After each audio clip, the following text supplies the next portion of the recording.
ಈ by election ವಿಚಾರಕ್ಕೆ ಸಂಬಂಧಪಟ್ಟಂತೆ ನಿನ್ನೆ ರಾಜ್ಯ ಸಂಧಾನ ಆಗಿದೆ. ಹೈಕಮಾಂಡ್ ನಿರ್ಧಾರವನ್ನ ತೆಗೆದುಕೊಂಡಿದೆ. ನಮ್ಮಲ್ಲಿ ಯಾವುದೇ ಗೊಂದಲಗಳು ಇಲ್ಲ, ನಾವೆಲ್ಲ ಅಣ್ಣ ತಮ್ಮಂದಿರ ರೀತಿ ಇದ್ದೇವೆ ಅಂತ ಡಿಕೆಶಿ ಅವರ ನಿವಾಸದಲ್ಲಿ ಸಚಿವ ಎಸ್ ಮಲ್ಲಿಕಾರ್ಜುನ ಅವರು ಈ ಸ್ಟೇಟ್ಮೆಂಟ್ ಅನ್ನು ಕೊಟ್ಟಾರೆ. ನಿನ್ನೆ ರಾಜ್ಯ ಸಂಧಾನ ಆಗಿದೆ, ನಮ್ಮಲ್ಲಿ ಯಾವುದೇ ರೀತಿಯಾದಂತಹ ಗೊಂದಲ ಇಲ್ಲ, ನಾವೆಲ್ಲ ಅಣ್ಣ ತಮ್ಮಂದಿರ ತರ ಇದ್ದೀವಿ ಅಂತ ಹೇಳ್ತಾ ಇದ್ದಾರೆ.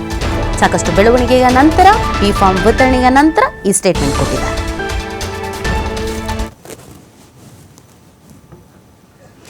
ಸಮರ್ಥ್ಗೆ ದಾವಣಗೆರೆ ದಕ್ಷಿಣ ಕ್ಷೇತ್ರದ ಟಿಕೆಟ್ ವಿಚಾರಕ್ಕೆ ಸಂಬಂಧಪಟ್ಟಂತೆಗೆ ಬಿ ಫಾರ್ಮ್ ಅನ್ನ ತೆಗೆದುಕೊಂಡು ಹೋಗುವುದಕ್ಕೆ ಅಂತ ಬೆಂಗಳೂರಿನಲ್ಲಿ ಇದ್ದು ಕೆಪಿಸಿಸಿ ಅಧ್ಯಕ್ಷ ಡಿಕೆ ಶಿವಕುಮಾರ್ ಅವರ ನಿವಾಸಕ್ಕೆ ಸಚಿವ ಎಸ್ ಮಲ್ಲಿಕಾರ್ಜುನ ಅವರು ಭೇಟಿ ಕೊಟ್ಟಿದ್ರು. ಇದೇ ಸಂದರ್ಭದಲ್ಲಿ ಅವರು ನಮ್ಮಲ್ಲಿ ಯಾವುದೇ ರೀತಿಯಾದಂಥ ಗೊಂದಲಗಳು ಅನ್ನೋದು ಇಲ್ಲ ಅಂತ ಹೇಳಿದ್ದಾರೆ. ಎಲ್ಲ ಕ್ಲೀನ್ ಆ್ಯಂಡ್ ಕ್ಲಿಯರ್ ಆಗಿದೆ ಅನ್ನೋದನ್ನು ಅವ್ರು ಹೇಳ್ತಾ ಇರೋದು. ಮತ್ತೆ ಇನ್ನೊಂದೇನು ಅಂತಂದ್ರೆ ಎಸಿಸಿಯ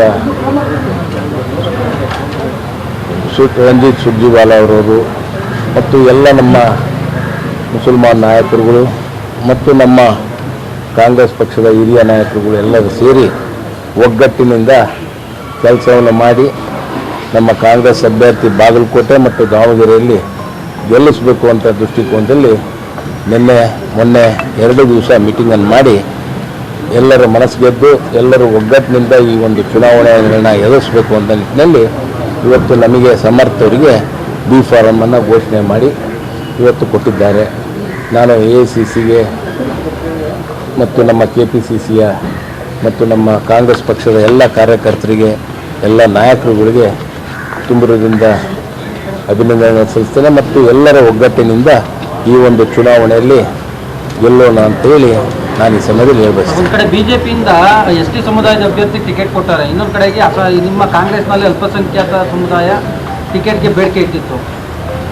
ಇದನ್ನು ಯಾವ ರೀತಿಯಾಗಿ ಬ್ಯಾಲೆನ್ಸ್ ಮಾಡ್ಕೊಂಡು ಈಗ ನಿನ್ನೆ ದಿವಸ ಕುಂತಾಗ ಎಲ್ಲರೂ ಸೇರಿ ರಾಜಿ ಸಂಧಾನ ಮಾಡಿದರು. ರಾಜಿ ಸಂಧಾನ ಮೀನ್ಸ್ ಎಲ್ಲರೂ ಸೇರಿ ಒಗ್ಗಟ್ಟಿನಿಂದ ಹೈಕಮಾಂಡ್ಗೆ ಬಿಟ್ಟು ಹೈಕಮಾಂಡ್ ಏನು ಪ್ರಾಪರ್ ಡಿಸಿಷನ್ ಅಂತಂತ ಇಲ್ಲಿ ಒಬ್ಬೇ ಬದಿ ಹೈಕಮಾಂಡ್ ಅಂತೇಳ್ಬಿಟ್ಟೆ ಹೈಕಮಾಂಡ್ನವರು ಇವತ್ತು ನಿರ್ಧಾರವನ್ನು ತೆಗೆದುಕೊಂಡಿದ್ದಾರೆ. ಈಗ ಪ್ರಚಾರಕ್ಕಾಗಲಿ ಅದಕ್ಕಾಗಲಿ ಜಾಸ್ತಿ ಸಮಯ ಇಲ್ಲ. ಇದರ ನಡುವೆ ಸ್ಥಳೀಯವಾಗಿ ಸೃಷ್ಟಿಯಾಗಿರುವಂತಹ ಗೊಂದಲಗಳನ್ನು ಸರಿಪಡಿಸಿಕೊಂಡು ಯಾವ ರೀತಿ ಕೆಲಸ ಕಾರ್ಯಗಳು ಇನ್ಮೇಲೆ ಸ್ಟಾರ್ಟ್ ಆಗುತ್ತೆ. ಯಾವುದು ಗೊಂದಲಗಳು ಏನಿಲ್ಲ. ನಮ್ಮಲ್ಲಿ ಎಲ್ಲ ಸಮಾಜದವರು ಎಲ್ಲರೂ ಅಣ್ಣ ತಮ್ಮಂದ್ರಂತೆ ಇದ್ದೀವಿ. ಯಾರ ಒಂದು ಮನಸ್ತಾಪನೂ ಇಲ್ಲ. ಏನು ಚುನಾವಣೆ ಅಂದಾಗ ಮತ್ತು ನಾನು ನಿಲ್ತೀನಿ ಅಂತ ಎಲ್ಲರೂ ಕೇಳ್ತಾರೆ. ಕೇಳೋದ್ರಲ್ಲೇನು ಯಾರಿಗೂ ಏನೋ ಇದಿಲ್ಲ, ಎಲ್ಲರೂ ಕೇಳ್ಬೋದು. ಆ ನಿಟ್ಟಿನಲ್ಲಿ ಇವತ್ತು ಹೈಕಮಾಂಡು ಏನು ನಮ್ಮ ಕಾಂಗ್ರೆಸ್ ಸಂಸ್ಕಾರ, ಅದರಲ್ಲಿ ಮುಖ್ಯವಾಗಿ ನಾವು ಕಾಂಗ್ರೆಸ್ ಫ್ಯಾಮಿಲಿಯವರು 40 ವರ್ಷದಿಂದ ನಮ್ಮ ತಂದೆಯವರು ಕಾಂಗ್ರೆಸ್ನಲ್ಲೇ ಇದ್ದು ದುಡಿದಿದ್ದಾರೆ. ಅದನ್ನು ಅವರು ಪರಿಗಣಿಸಿದ್ದಾರೆ ಮತ್ತು ಅಲ್ಪಸಂಖ್ಯಾತರು ಅವರು ಕೇಳುವ ಹಕ್ಕಿದೆ, ಕೇಳಿದ್ದಾರೆ.